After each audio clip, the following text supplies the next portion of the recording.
años 30. Imagínalo así. Llevas días, semanas, sin saber dónde está tu hija. La casa ya no se siente igual. El silencio pesa más. Cada ruido te hace voltear. Sigues esperando noticias, cualquier cosa. Y entonces llega una carta. No sabes de quién es, no sabes qué dice, pero algo te dice que tienes que abrirla. El papel es normal, la letra es clara, empiezas a leer. Las primeras líneas no parecen una amenaza. No hay insultos, no hay prisa, no hay desesperación. La persona que escribió esto está tranquila, se presenta, cuenta una historia y por un segundo piensas que tal vez, por fin tienes una pista. Pero sigues leyendo y entonces entiendes. Esa persona no está contando lo que sabe, está contando lo que hizo. Empieza a describir qué pasó después de que tu hija desapareció. Con calma, con orden, como si fuera algo que tiene sentido. No está pidiendo perdón, no está tratando de esconderse, está explicando. Y en ese momento te das cuenta de algo. Esto no es una carta con noticias. Esto es una confesión. Una confesión escrita por alguien que no parece arrepentido. Alguien que cree que lo que hizo tiene lógica. Años después, esa carta sería considerada una de las más perturbadoras en la historia criminal de Estados Unidos. Y si alguien así puede escribir algo así sin dudar, entonces el problema no es solo lo que hizo, es la mente. Y hoy, en Equilibrio Inestable Podcast, vamos a entrar a una de las mentes más perturbadoras registradas. Vamos a hablar de Albert Fish. Y antes de comenzar, si te gustan las historias contadas con narrativa, rigor y respeto, y te interesa entender no solo lo que pasó, sino cómo una mente puede llegar a ciertos extremos, suscríbete. Porque aquí no buscamos morbo, buscamos entender. Y ahora sí, vamos a darle.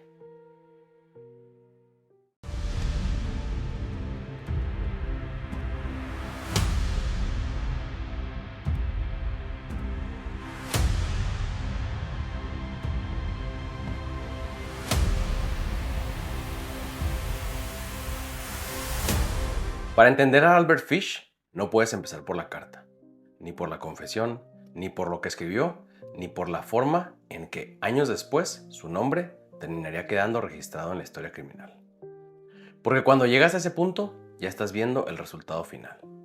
Y lo que realmente incomoda de este caso no es solo lo que hizo, es intentar entender cómo alguien puede llegar a pensar así. Para eso, tenemos que regresar mucho antes. Mucho antes de la carta, mucho antes de la captura, mucho antes de que alguien pudiera imaginar el tipo de mente que se estaba formando.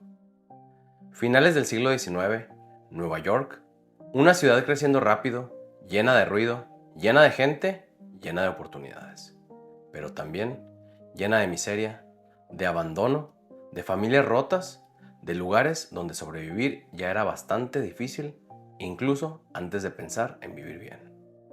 Ahí nace Albert Fish. Y desde el principio, su entorno no era estable. En su familia ya existían antecedentes de enfermedad mental, no como algo aislado, no como una excepción rara, sino como un patrón. Había internamientos, conductas erráticas, historias de personas que perdían contacto con la realidad. Crisis que en aquella época no se entendían del todo, y mucho menos se trataban como hoy. Eso no significa que su destino ya estaba escrito, pero sí significa que no estaba empezando desde un lugar normal. Y luego ocurre algo que termina de cambiar la dirección de su vida. Su padre muere cuando él todavía era un niño, y con esa pérdida desaparece una de las pocas estructuras que puedan darle cierta estabilidad. Sin esa figura, Albert termina siendo enviado a un orfanato. Y aquí, la historia empieza a tomar una forma mucho más oscura.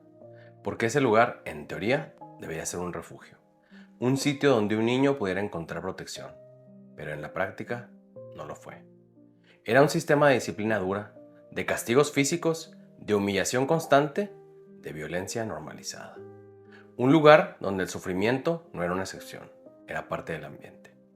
Años después, ya de adulto, él mismo hablaría de lo que vivió ahí, y no lo describiría como algo menor. no como una etapa difícil que quedó atrás. Lo describía como algo que lo marcó, algo que se le quedó adentro. Y aquí hay algo muy importante.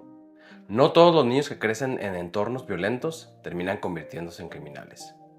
Esa no es la explicación fácil, y tampoco sería justo reducirlo a eso. Pero sí puede pasar algo que es mucho más peligroso. Cuando el dolor deja de ser solo algo que rechazas y empieza a convertirse en algo que entiendes, algo que normalizas, algo que deja de sorprenderte, algo que poco a poco empieza a formar parte de tu forma de interpretar el mundo. Porque la mente humana tiene una capacidad muy particular. Puede adaptarse a casi cualquier cosa, incluso a lo que no debería. Y cuando alguien crece en un entorno donde el dolor es constante, sin una figura que lo cuestione, sin alguien que le explique que eso está mal, sin alguien que lo detenga, ese dolor no desaparece. Se transforma, se acomoda, se mete en la estructura interna de la persona y en el caso de Albert Fish, todo indica que no solo lo vivió, lo integró. Lo hizo parte de sí, parte de su forma de entender el cuerpo, parte de su forma de entender el castigo, parte de su forma de entender el sufrimiento. Y ahí es donde empieza lo verdaderamente inquietante. Porque todavía no estamos viendo al criminal, todavía no estamos viendo los hechos por los que el mundo lo recordaría. Lo que estamos viendo es el terreno. El terreno donde algo empezó a crecer de forma incorrecta. Un terreno donde los límites ya no estaban claros, donde el dolor no tenía el mismo significado, donde la realidad empezaba a deformarse, aunque desde afuera nadie pudiera notarlo todavía. Y tal vez lo más peligroso de todo esto es que nada de eso se ve a simple vista.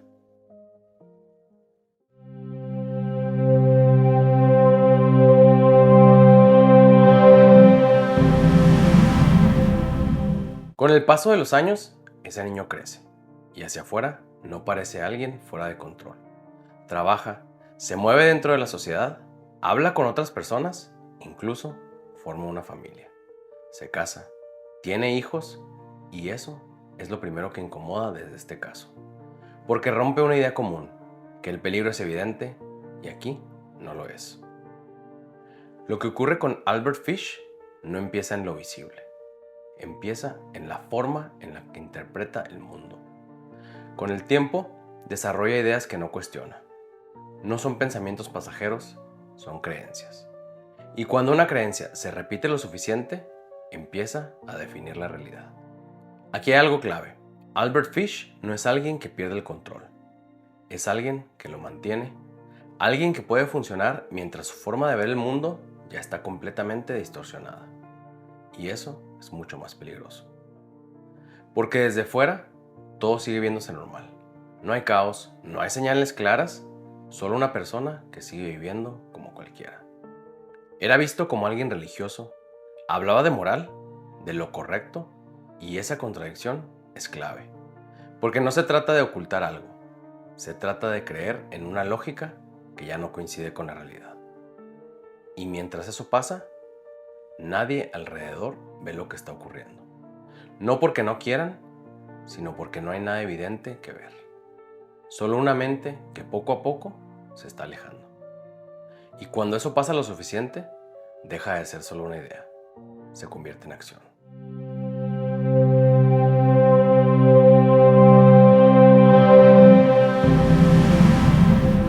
Y cuando una mente llega a ese punto, ya no se queda en ideas.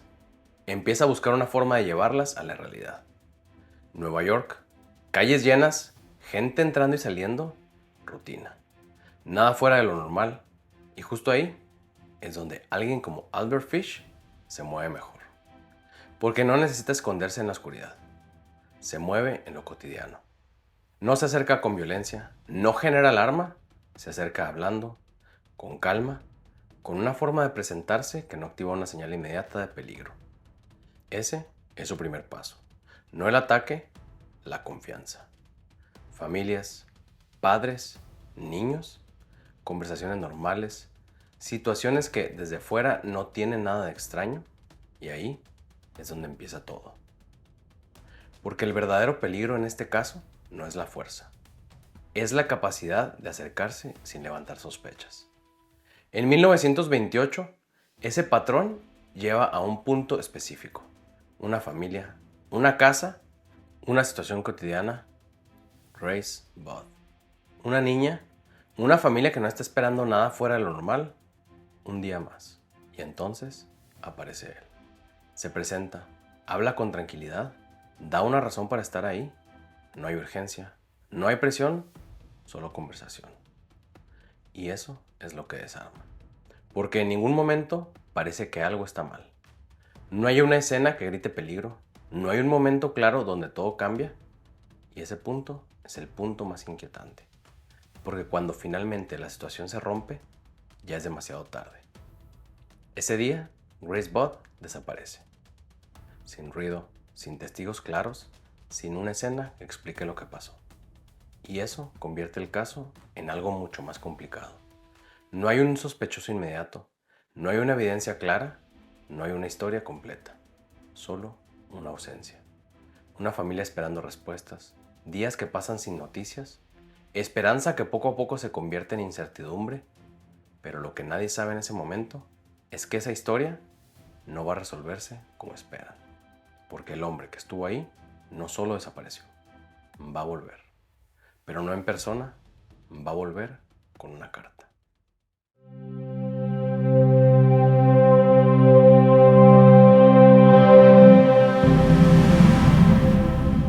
Pasan los días, luego semanas, y en esa casa ya nadie habla igual.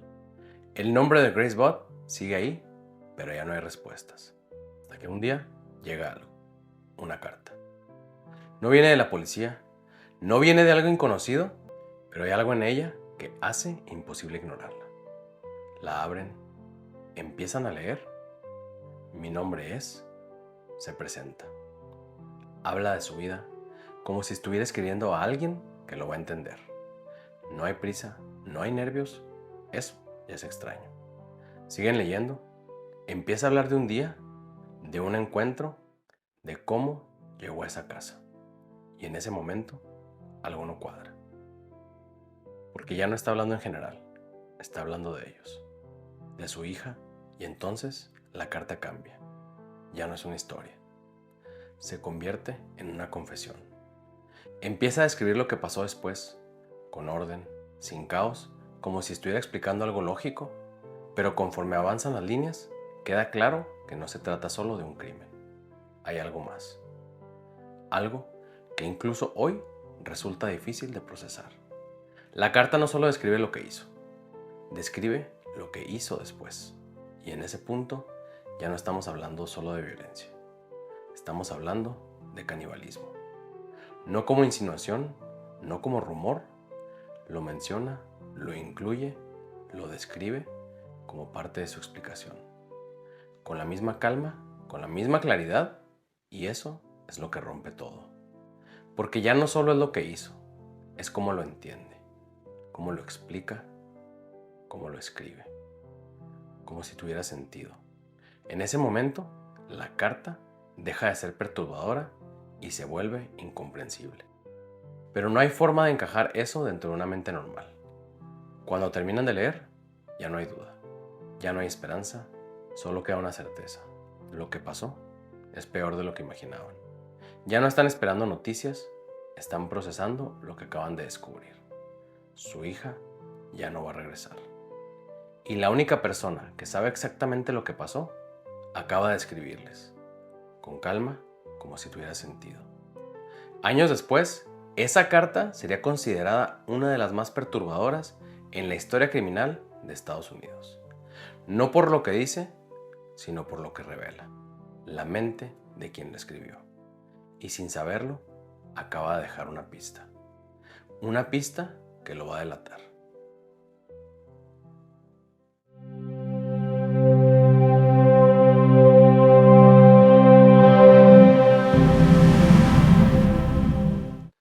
Y en ese momento, todo cambia. Porque ya no estamos hablando de una desaparición. Ya no estamos hablando de incertidumbre. Estamos hablando de alguien que escribió lo que hizo, con calma, con detalle, como si tuviera sentido. La carta no solo confirma lo peor, también deja algo más, una pista, un error, algo que no debía estar ahí, pero está. Y esa pista es lo que va a cambiar todo, porque por primera vez no están buscando en la oscuridad, ahora están siguiendo a alguien.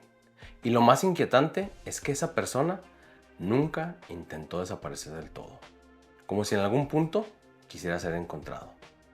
Y en la siguiente parte vamos a entrar a la mente de Albert Fish, lo que dijo, cómo lo explicó y por qué este caso no se parece a nada más. Porque lo que viene es todavía peor. Nos vemos en la parte 2.